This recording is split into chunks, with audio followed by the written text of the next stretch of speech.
Si l'objectif, disons le but ultime est d'entraîner un footballeur professionnel à courir plus vite sur un sprint de 20 mètres, la logique la plus élémentaire voudrait qu'on l'entraîne à sprinter.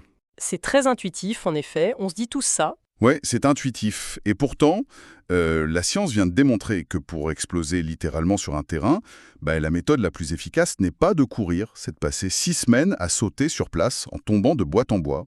Absolument. C'est un paradoxe physiologique incroyable, en fait, qui remet totalement en question des décennies de dogmes dans la préparation physique. C'est fou. Bah oui, parce que nous avons d'un côté des athlètes qui s'épuisent à répéter des sprints et de l'autre des athlètes qui bondissent.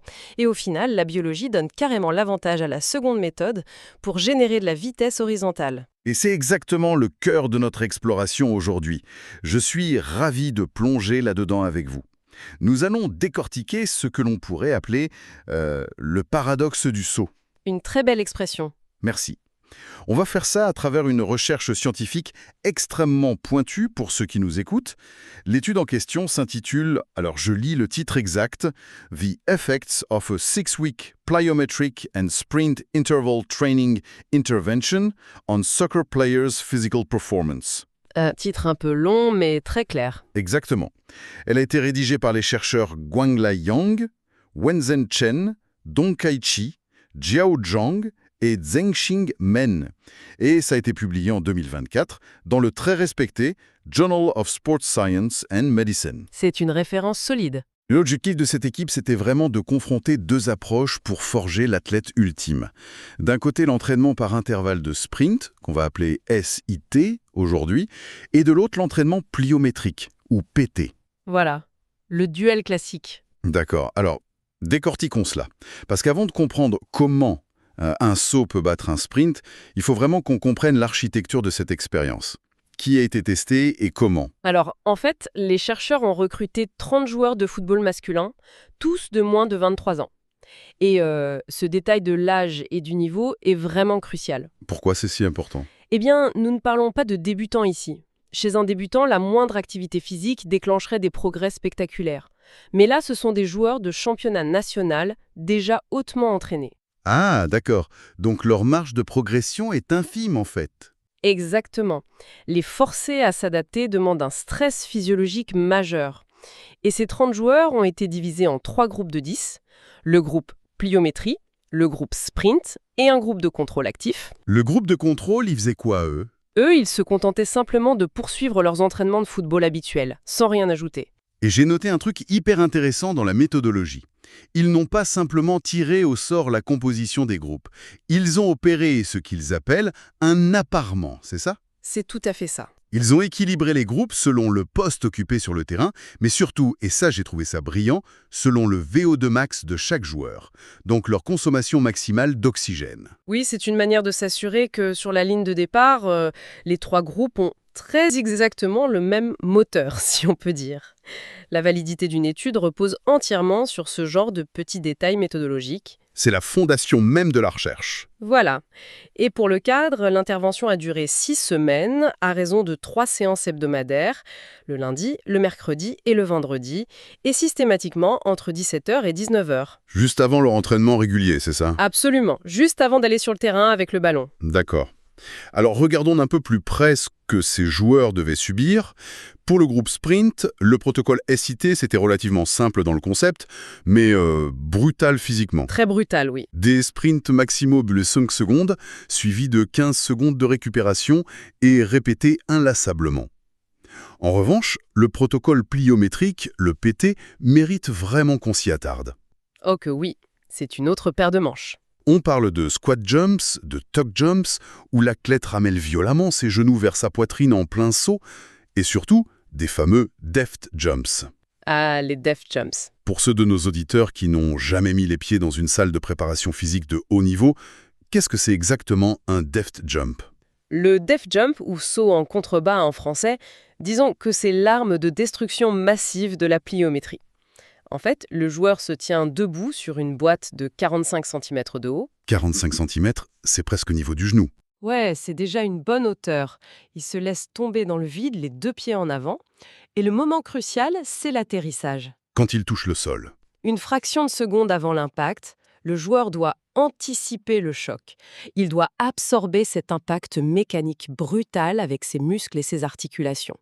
Et là, instantanément, sans aucun temps d'arrêt, il doit rebondir verticalement le plus haut possible. Ça a l'air destructeur pour les jambes. Ça l'est, c'est le but recherché. Mais ce qui me fascine dans ce document, au-delà de la violence de ces exercices, c'est le niveau d'obsession presque clinique des chercheurs pour isoler les résultats. Ils ont été intraitables, oui. Ils sont quand même allés jusqu'à interdire la consommation de caféine dans les heures précédant les tests. Ils ont standardisé l'alimentation de tout le monde à 60% de glucides. C'est indispensable pour la rigueur scientifique. Ils ont même exigé, et ça j'ai dû le relire 2 fois, que les joueurs portent très exactement la même paire de chaussures pour le test du début et celui de la fin de l'étude. Pourquoi s'infliger un tel casse-tête logistique? Un café ou des crampons neufs, ça peut vraiment invalider une étude. Dans la recherche de très haut niveau, on traque ce qu'on appelle le bruit statistique. Prenons la caféine, par exemple. D'accord? Ce n'est pas juste la boisson du matin, c'est un stimulant puissant du système nerveux central. Ça abaisse la perception de la douleur et ça augmente le recrutement des fibres musculaires. Ah, je vois où vous voulez en venir. Si un joueur du groupe Plyométrie boit un double espresso juste avant son test final de saut et qu'il saute 2 cm plus haut, la question se pose. Est-ce que c'est l'entraînement ou le café? Exactement. Est-ce le résultat des 6 semaines d'effort ou juste l'effet neuromusculaire temporaire de la caféine? C'est fascinant. En contrôlant l'heure de la journée pour annuler le rythme circadien, en figeant le régime alimentaire et même les chaussures, les chercheurs garantissent que toute amélioration est l'adaptation biologique directe des exercices, et rien d'autre. Et c'est précisément ce qui nous amène à la première grande révélation de cette étude. Et franchement, c'est ici que ça devient vraiment intéressant, voire un peu mystérieux. C'est le moins qu'on puisse dire. Nous avons donc d'un côté un groupe qui fait des sprints répétés de 5 secondes, et de l'autre, un groupe qui tombe de boîte en bois. Ces 2 méthodes sollicitent des filières énergétiques super courtes, très explosives. Le système anaérobie, oui. Voilà. Pourtant, quand les chercheurs ont mesuré l'endurance pure, donc le système aérobie, la capacité à courir pendant 90 minutes sur un terrain, ils ont trouvé une égalité parfaite. Contre toute attente, oui. Les 2 groupes ont massivement amélioré leur cardio. C'est complètement contre-intuitif. Les données sont indiscutables sur ce point. Les 2 protocoles ont engendré des améliorations significatives et très similaires sur des marqueurs cardio-respiratoires complexes. Comme quoi, par exemple? Eh bien, le VO2 max absolu a augmenté, tout comme les performances au fameux test navette yo-yo IR1. Arrêtons-nous sur ce test yo-yo IR1 un petit instant, pour que ceux qui nous écoutent visualisent bien. Ce n'est pas du tout un simple petit footing du dimanche. Ah non, pas du tout. C'est un test de récupération intermittente. En fait, imaginez 2 lignes tracées au sol, espacées de 20 mètres. Un signal sonore retentit, un bip. Le fameux bip qui donne des cauchemars aux athlètes. C'est ça. Le joueur doit courir jusqu'à la ligne opposée, faire demi-tour et revenir avant le bip suivant. Ensuite, il a 10 petites secondes de récupération active et le cycle recommence. Mais la difficulté augmente, non? Bien sûr, les bips se rapprochent de plus en plus, la vitesse augmente inexorablement, jusqu'à ce que le joueur s'effondre de fatigue ou n'arrive tout simplement plus à franchir la ligne à temps. C'est cruel. Mais très efficace. Ça mesure la capacité du corps à utiliser l'oxygène sous une forte pression intermittente. Ça mime vraiment parfaitement l'effort du football moderne. Et dans cette étude, les groupes ont aussi retardé l'apparition de leur seuil ventilatoire, ce que le document appelle le VT1 et le VT2. Oui, les premiers et deuxièmes seuils ventilatoires. Si je me souviens bien de mes cours de physio, c'est le moment précis où les poumons n'arrivent plus à suivre la demande. La respiration s'accélère drastiquement pour expulser le dioxyde de carbone parce que l'acide lactique s'accumule dans le sang, c'est bien ça? C'est tout à fait le mécanisme, oui. Et le fait de retarder ce VT1 et ce VT2, ça signifie que l'athlète peut maintenir un effort de haute intensité beaucoup plus longtemps. Avant d'être paralysé par la brûlure musculaire. Exactement. L'étude note aussi une belle augmentation du pouls d'oxygène, qui est le ratio entre l'oxygène consommé et la fréquence cardiaque, dans les 2 groupes. Par le sprint, améliore l'endurance. Bon, ça se comprend. C'est le principe classique du fractionné, oui. Voilà, on pousse le cœur à son maximum, il s'adapte, ça devient une pompe plus grosse et plus forte. Mais comment le simple fait de sauter, d'encaisser des chocs sur une boîte de 45 cm, peut-il améliorer l'utilisation de l'oxygène? Ça semble défier toute logique de course-endurance. C'est une excellente question. Et c'est vraiment là que la physiologie devient passionnante. En fait, ici, il ne s'agit pas d'une adaptation cardiaque centrale, D'accord, c'est quoi alors? c'est une adaptation musculaire périphérique. Tout repose sur la nature de la contraction lors de l'atterrissage du saut. C'est ce qu'on appelle la contraction excentrique. Ah, l'excentrique, l'allongement sous tension. C'est ça. Quand le joueur atterrit, ses quadriceps et ses mollets doivent se contracter à fond pour freiner sa chute. Mais en même temps, sous le poids et la gravité, les fibres musculaires sont étirées de force. Ouch. Oui, une contraction pendant un étirement, ça génère un stress mécanique colossal sur le tissu. Ça crée littéralement des dégâts à l'intérieur du muscle, non? Des micro-lésions tissulaires très sévères, absolument. Et le corps déteste ce niveau de stress. Donc pour réparer ces lésions et pour survivre à la prochaine séance, le métabolisme s'emballe complètement. La demande en oxygène doit exploser au niveau local. Elle explose. Et pour y répondre, l'organisme déclenche un phénomène merveilleux qu'on appelle l'angiogénèse. C'est la création de nouveaux capillaires sanguins, c'est bien ça? Précisément, le corps va construire de tout nouveaux réseaux de minuscules vaisseaux sanguins, tout autour des fibres musculaires qui ont été endommagées par les sauts. C'est incroyable comme mécanisme de défense. Et ce n'est pas tout. Il va aussi multiplier le nombre et l'efficacité des mitochondries. Vous savez, ces petites usines à énergie à l'intérieur de nos cellules. Pour traiter cet afflux d'oxygène. Voilà, donc même si notre joueur de pliométrie n'a pas couru un seul kilomètre d'endurance, ses muscles de jambes sont devenus comme des éponges hyper denses. Ils sont capables d'extraire l'oxygène du sang avec une efficacité redoutable. Exactement. Voilà pourquoi son endurance au test yo-yo explose de la même manière que s'il avait fait des sprints fractionnés. Le résultat est le même, mais le chemin physiologique est différent. C'est une révélation biologique vraiment brillante. Le cœur pour le sprint, les capillaires pour le saut. Mais bon, comme on le disait au début, un match de foot ne se gagne pas juste en faisant un footing. Non. Le football est un sport de moments décisifs. Exactement. Les actions qui changent le score, ce sont des actions explosives.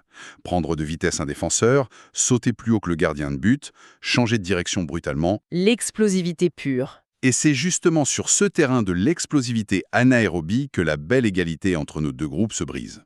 Et que le fameux paradoxe dont on parlait prend tout son sens. Les résultats de l'étude sur ce point sont, assez accablants en faveur de la pliométrie. Pour mesurer ça, pour mesurer cette puissance anaérobie pure, les chercheurs ont utilisé le fameux test de Wingate. Sur vélo, ergométrique, oui. Pour ceux de nos auditeurs qui ont la chance de ne pas connaître cette véritable torture, pouvez-nous expliquer ce qu'est un test de Wingate?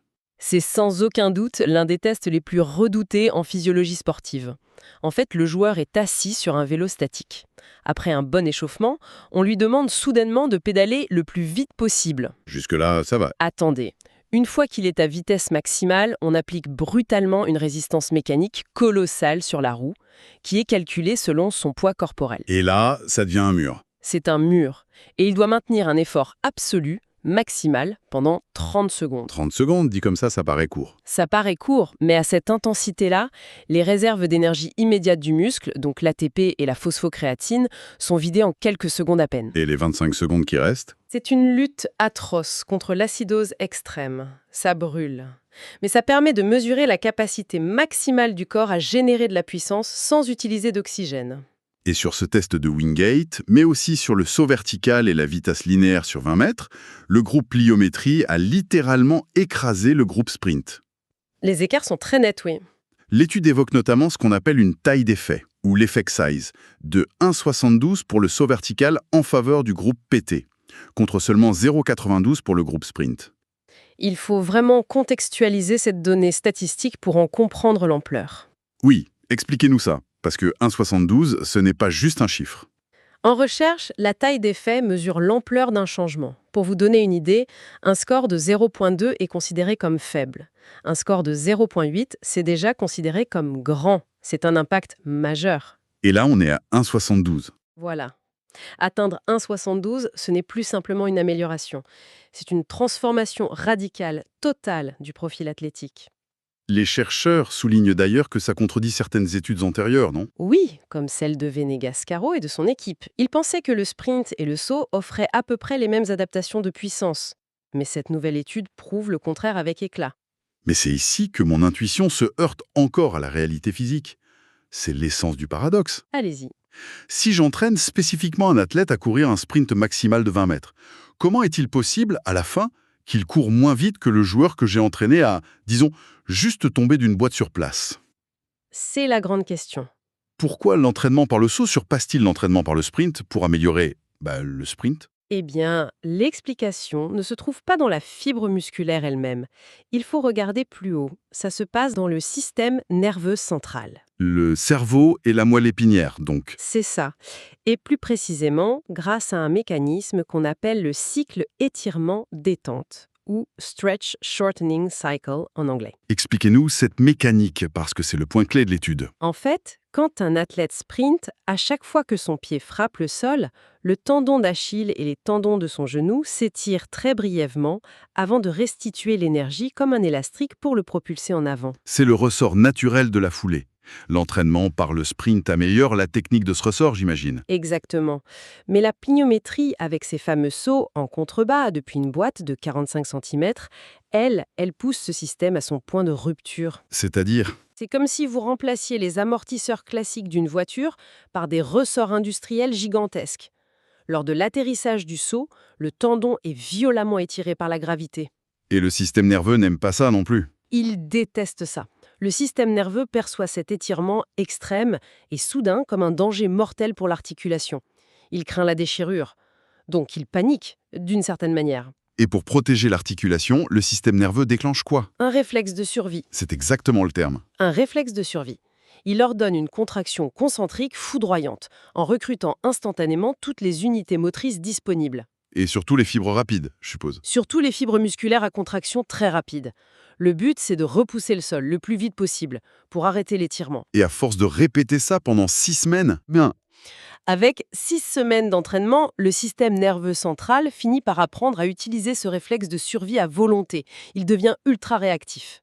c'est brillant. Et il apprend aussi à faire autre chose de vital. Il désactive les muscles antagonistes. Les muscles opposés qui pourraient freiner le mouvement. C'est ça. Normalement, il se contracte un peu par précaution. La pliométrie apprend au cerveau à relâcher le frein à main. Donc, si je résume bien, quand cet athlète formé à la pliométrie se met soudainement à sprinter sur 20 mètres, à chaque fois que son pied touche le sol, son cerveau utilise ce même réflexe de survie qu'il a appris sur la boîte. Vous avez tout compris. Son tendon s'étire et le système nerveux répond avec une violence électrique que l'entraînement classique par le sprint ne peut tout simplement pas déclencher. Ce n'est pas du tout une question de volume musculaire. Non, c'est vraiment une reprogrammation totale du câblage électrique du corps. L'analogie est parfaite. D'ailleurs, les chercheurs insistent sur un point. Leur protocole n'utilisait pas que des sauts verticaux classiques. Non, ils ont été malins. Ils ont inclus des sauts latéraux, des sauts en profondeur, des flexions. Beaucoup de variétés. Et cette multidirectionnalité, c'est ça qui a permis au système nerveux d'apprendre à déclencher cette fameuse violence électrique dans tous les angles. Exactement. Et c'est ce qui explique l'amélioration absolument spectaculaire du groupe pliométrie sur le test d'agilité, le test de changement de direction rapide, le L-Run. C'est une démonstration physiologique implacable. Donc, faisons le bilan.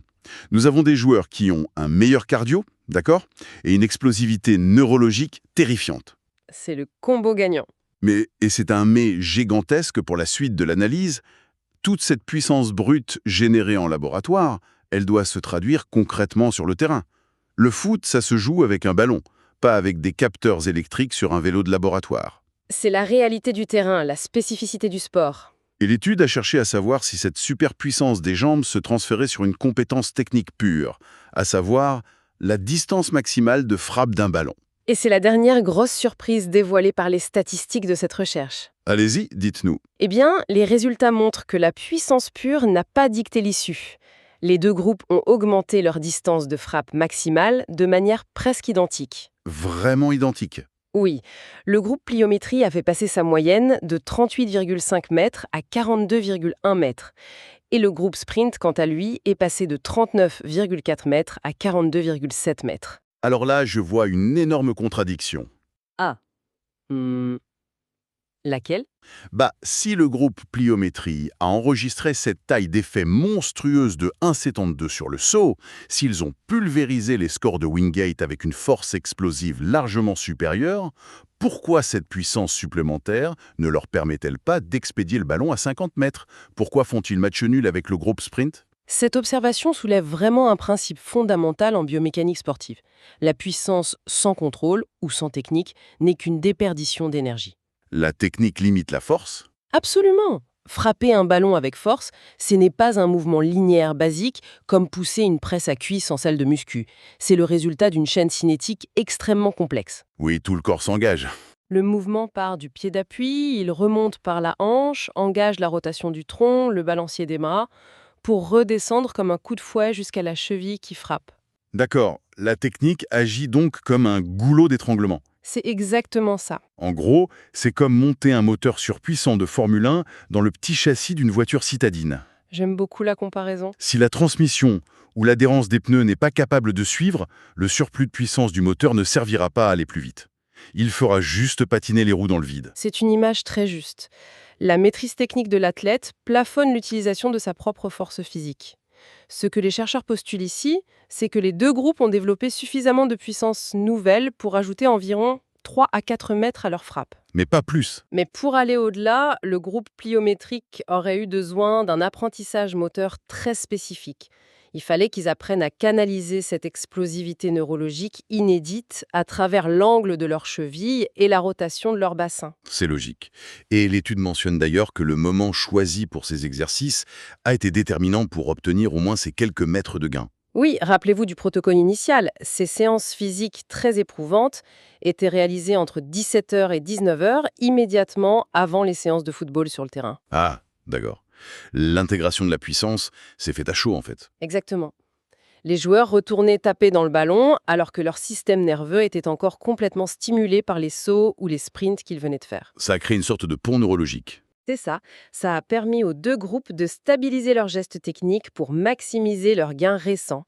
Sans cette pratique technique immédiate, il est fort probable que la distance de frappe n'aurait pas évolué du tout, malgré leurs jambes plus fortes. En rassemblant tous les éléments de cette analyse, je trouve que le tableau clinique devient vraiment limpide pour quiconque s'intéresse à l'optimisation des performances athlétiques. Les conclusions sont solides. Ce que l'on retient, c'est que 3 séances de 20 minutes par semaine, qu'il s'agisse de sprint intensif ou de saut pliométristes complexes, ça suffit à métamorphoser le système cardiovasculaire aérobie, Par le quart d'un côté, avec le sprint, ou par l'angiogénèse périphérique de l'autre, avec le saut. Et ces deux méthodes augmentent la puissance de frappe avec la même efficacité. Mais la conclusion décisive, celle qui bouleverse l'approche traditionnelle, c'est la domination écrasante de la pliométrie lorsqu'il s'agit de construire la vitesse pure, l'explosivité verticale et l'agilité. tout ça grâce au fameux piratage du cycle étirement-détente du système nerveux central dont on a parlé. Exactement. Et ce piratage neurologique ouvre des portes conceptuelles immenses.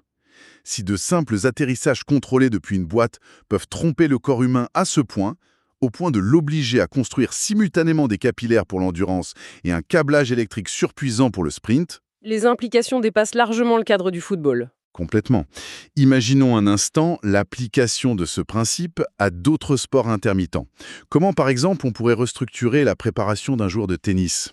Il passe des heures sur un court, mais tout son succès repose sur des démarrages foudroyants de quelques mètres. Ou la préparation d'un basketteur. Oui, un basketteur pour qui chaque rebond, chaque changement de direction pourrait devenir en soi l'outil de développement de sa propre endurance. C'est une réflexion captivante. Ça met en lumière toute la beauté et la complexité de la science du sport. Rien n'y est jamais figé. Les certitudes d'hier sont continuellement balayées par la rigueur des données d'aujourd'hui. Et ce document de recherche, il bouleverse vraiment notre compréhension fondamentale du lien entre le stress biomécanique et l'adaptation cellulaire. C'est pour ça qu'il faut aller lire la source. Les données brutes et la méthodologie offrent des perspectives que notre discussion seule ne peut pas totalement épuiser. C'est précisément pour cette raison qu'il est indispensable de ne pas s'arrêter à cette seule exploration. Les mécanismes de l'angiogénèse périphérique, les statistiques pointues sur la taille des faits, tout cela mérite une lecture très attentive. Tout à fait d'accord. Nous encourageons donc vivement tous nos auditeurs à se plonger dans l'article original. Je le rappelle, il s'intitule « The Effects of a 6-Week Plyometric and Sprint Interval Training Intervention on Soccer Players' Physical Performance ». Il est signé par Yang, Chen, Chi, Zhang et Men, publié dans le Journal of Sports Science and Medicine. C'est une source de connaissances inestimable. C'est fondamental pour quiconque cherche à approfondir cette intersection entre nos cellules et la performance sur le terrain. La préparation physique n'est décidément pas une simple équation mathématique. C'est une architecture biologique fascinante qu'il suffit d'apprendre à décoder. Merci à tous de nous avoir suivis pour cette analyse. N'oubliez pas de vous abonner à la chaîne et d'activer les notifications pour ne manquer aucun de nos prochains contenus de vulgarisation.